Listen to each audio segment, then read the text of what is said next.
নানা রকম কমেন্টস করতে পারে, দুই একজন, সেটা অন্য কোনো কথা না, কমেন্টস হয়তো ফোন করে বলতে পারে নানা রকম, এইখান থেকে আসছি খেতে, ওখান থেকে আসছি খেতে। কিন্তু আদার্স কয়েকটা লোক যখন আছে, কিছু লোক আমার এখানে পরোটা খেতে অনেক লোক বাইরে থেকে আসে, আমার তো সেটা পাও না একদম।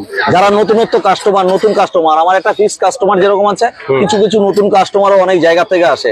সেদিন যেমন রাসবিহারী থেকে একটা অল্প বয়সের মেয়ে আসলো, তার কাকুকে নিয়ে আসলো, কাকুকে নিয়ে এসে পরোটা নিয়ে গেল। এইগুলোই প্রাপ্তি, এটা তো আমার প্রাপ্তি, একদম একদম আমার ওটাই প্রাপ্তি। আমি যদি আমার ফটোটা, আমার ভিডিওটা, আমার এটা দেখে যদি তারা ভালো লাগে, তার খাবারটা যদি আমি তার কাছে ভালো পৌঁছে দিতে পারি, সেটাই আমার কর্তব্য। তাই আমি বলি যে আমার পরোটাটা খেয়ে দেখো। যেমন আমি চেষ্টা করি, আমার 3 ধরনের কাস্টমার আছে, এটা আগেও বলেছি, শুধু পরোটা নয়, 3 ধরনের কাস্টমার আছে। যে একটা লোক, বয়স্ক লোক, তার দাঁতটা ব্যথা আছে, সে নরম খাবে, তাকে আমি নরমটা দিতে বাধ্য হই। অল্প বয়সের ছেলেরা যারা আছে, সেই জিনিসটাকে কি করে, একটু কড়া ভাজা দাও কাকু, একটু কড়া ভাজা দাও, আমি তাকে চুলে চুলে কড়াটা ভাজাটা ওখান থেকে দেওয়ার চেষ্টা করি। আর মিক্সচার করা কিছু লোক আছে, তাদেরকে সেরকম ভাবে আমার দিতে হয় কত, 30 টাকা।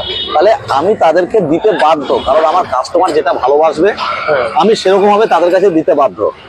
যার জন্যই আমার কাস্টমারের একটা এসে আছে, মানে জো আছে কাস্টমারের। ফেস ভ্যালু কিছু না, না আমার ফেস ভ্যালু আমার কাছে নেই, কারণ আমি ওসব ফেস ভ্যালু পছন্দ করি না।